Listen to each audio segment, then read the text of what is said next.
If you're homeless or you're living off grid or you're about to be homeless, you're probably wondering, how do I survive the winter? Especially considering we're going right into the thick of winter anyways. And so there's probably three main things that you really need to focus on when setting up your situation for cold weather, because depending upon where you're at in the country, you might want to take more extreme measures or less extreme measures depending upon where you're at, because Florida weather is different than Arizona weather, different than Michigan weather, different than weather in New Jersey or Connecticut. So weather is weather. When it comes to cold, what you really have to consider is how cold is the coldest it's going to get where you're at. Right here in northern Arizona, we're kind of in the area of what would be northern Georgia or where Springer Mountain would be. So we're going to get about the same weather as them, maybe a little bit less extreme, because the East Coast is getting hit with a lot of cold, whereas the West Coast is getting hit with a little bit warmer weather. So understanding the weather patterns and stuff like that is extremely important. One of the people that I like to use to keep up on weather and kind of understand what I've got going on for the month, because you kind of want to plan for the month or have an idea, is it going to be a really cold month or is it going to be a warm month? When are the warm fronts coming in? When are the cold fronts coming in? Is there precipitation? Things like that. Basic questions that you're going to have. Like Ryan Hall, y'all, is where I get my information, and that's kind of how I plan my outdoor weather. So let's talk about sleeping, because here's the thing. If you cannot sleep warm, you could get pneumonia, you could get bronchitis, you get a respiratory infection, you can get hypothermia depending upon how cold it gets. I have been a witness to people that have perished because of cold weather. If you guys remember my first winter in Gainesville, we had a couple of people pass because of the cold weather. So some of it is just stupidity and the addiction that does that to the homeless people. But even people that are very prepared should, take caution when they're doing something like this. So sleeping for me is probably the most important part, because if I can't stay warm when I sleep, then it makes the colder days much harder to deal with. Plus, it's coldest at night, so you want to make sure that that's when you're your warmest.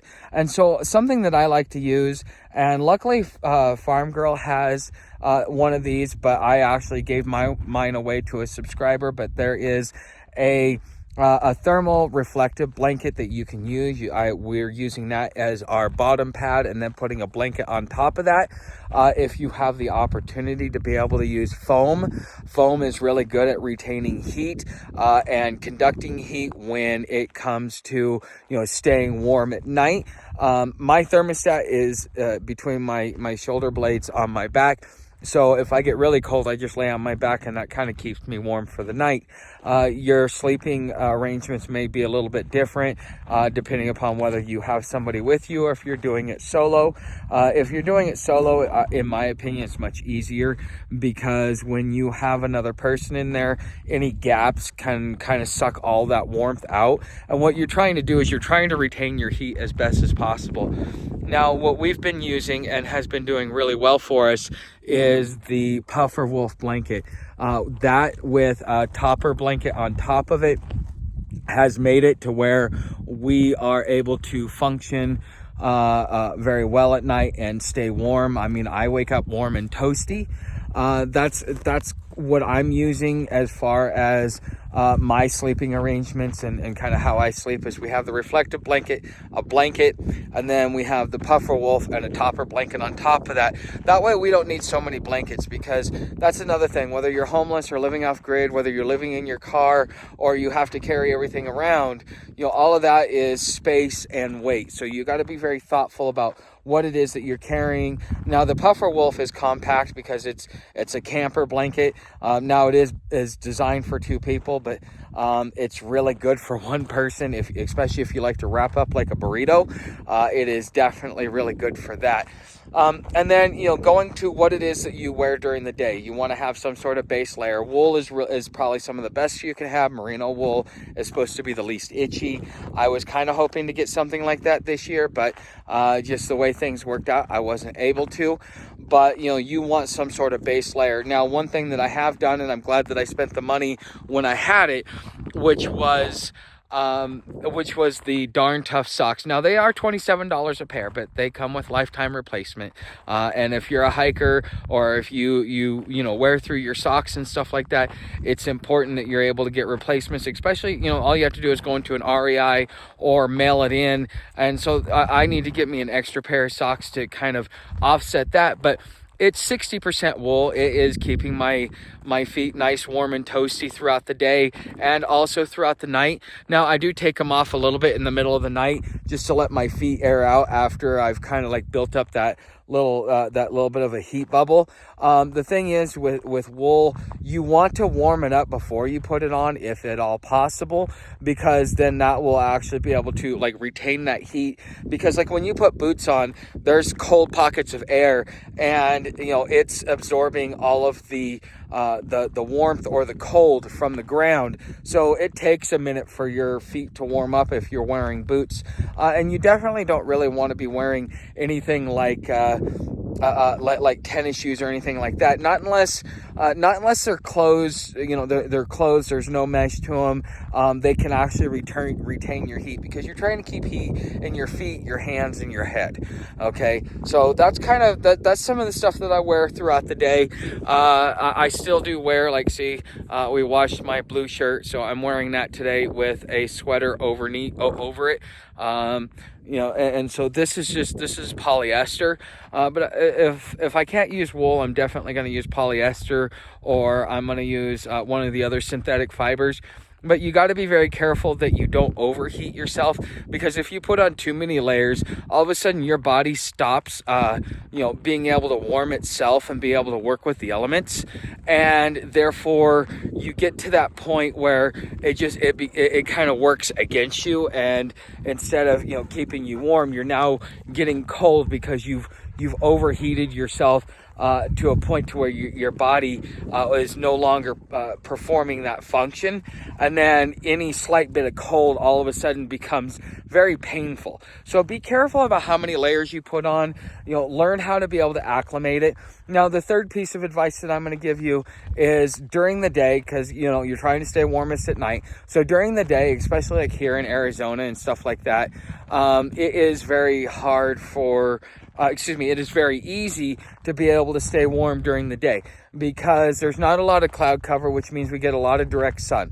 That direct sun in the mornings, especially in the AM when the sun comes up, standing in it's kind of like standing in a fire without having to build a fire, especially if you're on the move or if you want to leave a little footprint. Using the sun for during the day to be able to keep yourself warm is very important, on top of just continuously moving. But make sure that you keep an eye on your perspiration, and take off layers as you get warm, because you don't want to sweat if you get too cold, and you're especially if you're wearing cotton, because you should never wear cotton.